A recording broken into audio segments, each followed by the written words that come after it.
quelle lecture tu en fais? Qu'est-ce que tu penses de l'annonce? Et derrière, est-ce qu'il faut s'attendre à un résultat plus ou moins acceptable? Voilà, l'annonce en elle-même, elle n'est pas une mauvaise chose parce que depuis pratiquement au lendemain du coup d'État du 5 septembre 2021, beaucoup de Guinéens, beaucoup de jeunes attendaient cette annonce de la part du ministre, d'autant plus que beaucoup de déclarations avaient été faites et à la suite de ces déclarations, on a toujours pensé qu'au lendemain, il allait y avoir un recrutement. Voilà, mais bon, comme pour dire que c'est une bonne chose. Maintenant, à quoi cela va aboutir? Il y a mon frère qui est revenu sur un peu ce que sert aujourd'hui la plateforme Servir 224. Nous y avons tous postulé, mais bon, aucun résultat, aucun retour. On pense ça, que... c'était pas pour le recrutement, mais pour avoir des postes. Oui, différent. Oui, voilà. mais attends, moi, c'est la même chose. C'est la même chose. Attention, non, Servir, c'est d'abord pour les fonctionnaires. Ce portail a été mis Ce qu'on nous a dit, c'était pour que ça a été mis en place pour donner la même chance à tout le monde. C'est pas pour être fonctionnaire, c'est différent. Non, oui, mais de toute façon, pour les nominations, c'était pour être agent public. D'accord. Et en Guinée, nous avons la loi L027 portant L027 portant statut des agents de l'État, qui parle à la fois des contracteurs de l'État et des fonctionnaires. Maintenant, l'autre inquiétude qu'on pourrait se poser aujourd'hui, c'est quoi? C'est à quoi pourrait servir cette initiative? Est-ce qu'elle va être entretenue en tenant compte du principe d'égalité, d'équité entre les potentiels candidats? C'est l'autre grosse question qu'il faut se poser. Maintenant, le communiqué en lui-même, je le trouve un peu plus flou. C'est vrai, c'est une première annonce, en espérant que d'autres annonces encore plus claires viendront le compléter. Oui, cette démarche, déjà, c'est un problème. Est-ce qu'on avait besoin de faire les choses de façon séquentielle? Il fallait donner la bonne information. Ça dépend. Mais il y a la liste des documents, c'est le plus important. Ça relève du pouvoir discrétionnaire de l'autorité qui en a la compétence. Et l'autre chose, c'est quoi aujourd'hui? Pour ce qui est de l'accessibilité, je crois que je ne pense pas qu'il y ait de sous-préfectures aujourd'hui en Guinée. Je ne parle pas de district. Non. Je ne pense pas qu'il y ait de sous-préfectures en Guinée aujourd'hui qui ne soient pas couvertes par un réseau Internet. Bon, ça existe. Ça existe. Non, je ne pense pas. Je parle des sous-préfectures en Guinée aujourd'hui. Combien dans la Je ne veux pas faire la publicité gratuite d'un opérateur téléphonique. Mais encore une fois, je ne pense pas, ça me surprendrait qu'on me dise qu'il y a une sous-préfecture. Je ne parle pas de district ou de secteur où il n'y a pas de réseau Internet. Il n'y a pas de centre informatique. Nous sommes au 21e siècle. Nous sommes au 21e siècle. On doit s'adapter à l'évolution de notre humanité. Maintenant, pour ce qui est maintenant il y a des détails, parce que M.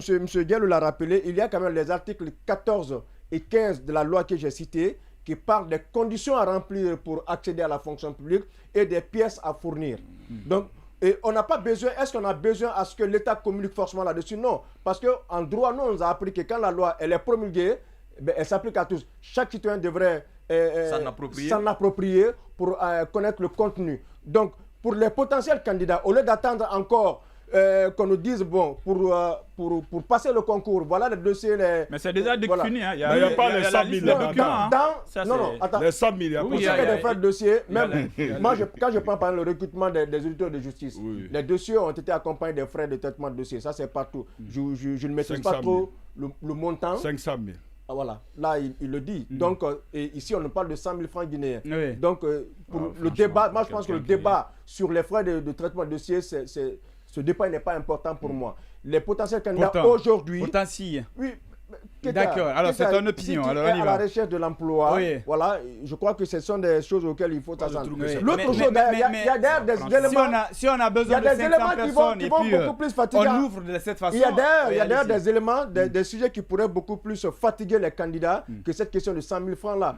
Dans la constitution des dossiers, le casier judiciaire, le certificat de naissance, c'est des dossiers aujourd'hui. Oui. Toi, tu es à Conakry, si tu es né à Kouroussa, c'est à Kouroussa que tu devras chercher ces documents-là. Donc, c'est maintenant qu'il faut se réveiller. Donc, mais par rapport à l'extrait de naissance, on nous a dit avec cette nouvelle méthode. Non, je ne parle pas de l'extrait biométrique. Je parle du casier judiciaire, par exemple. Et il faut mentionner que dans ce communiqué, ils ont parlé de la carte d'identité biométrique. Ou le passeport, c'est ça. Ou le passeport. Combien de pourcents des Guinéens aujourd'hui ont le temps? Alors, c'est l'occasion pour l'État de se faire beaucoup. Alors, vous allez comprendre. Vous allez comprendre le regard des gens. L'État achète de l'argent. On va sommer tous les diplômés sans emploi à chercher des cartes d'identité. Au moins, c'est bien. Parce qu'on ne doit pas attendre l'État quand même pour avoir sa pièce d'identité. Les 100 000, si on multiplie par 1 million, je suppose qu'on va se retrouver avec... Pour avoir une carte d'identité, moi, je vais vous donner le cheminement. Pour avoir une carte d'identité, moi, j'ai ma carte d'identité. C'est officiel. Non, je vais dire le nombre de personnes. C'est-à-dire, quand 1 million de personnes payent 100 000 francs, c'est quand même... Est-ce qu'on n'est pas en train de... On est à 100 000. On est chef de l'État. On ne doit pas attendre un recrutement. Oui, mais est-ce qu'on n'est pas en train de lever les fonds?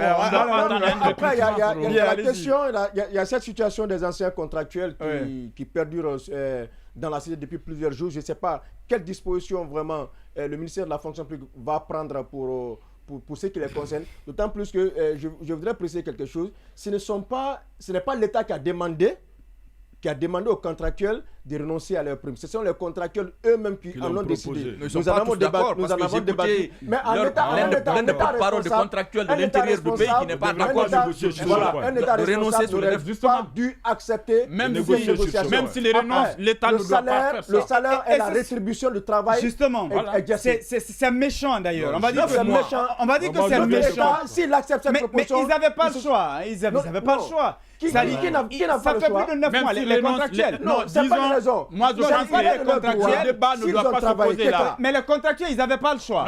Pendant 9 mois, ils réclament, ils n'ont rien. Engagé sur la base d'un contrat. Voilà. Le débat ne doit pas se poser là. Ils vont faire quoi? Non, le débat, c'est de dire à l'État de régler cette situation. Justement, mais si l'État n'a pas responsable, est-ce que l'État a refusé? Oui, mais franchement, l'État a refusé. Non, l'État guinéen ne va pas. On va dire que l'État a refusé. C'est des péchés, c'est pas possible. Je connais des gens, c'est des pères de famille qui ont travaillé pendant des années. Si l'État n'a pas refusé, en tout cas, ce n'est pas encore fait. Dans ce dossier, l'État, il dit que l'État n'a pas refusé. Si l'État n'a pas refusé, en tout cas, ce n'est pas encore fait. On va s'écouter, quoi. Je dis bien, dans ce dossier, l'État est de mauvaise foi. C'est clair. Il faut qu'on se dise. Là, il n'y a pas de débat. Sur 12 mois, je crois que les anciens n'ont perçu que 3 mois de salaire. Et de surcroît, les primes d'incitation, aucune de ces primes n'a été payée. Donc, l'État doit à ses anciens contractuels 12 mois de primes d'incitation. C'est vrai, il y a des conditions. Les salaires, c'est mieux. Salaire 9 mois. Les primes, c'est autre chose. C'est leur droit. Quand vous n'êtes pas dans certaines situations, vous n'avez pas de primes. Les salaires, il reste encore 9 mois.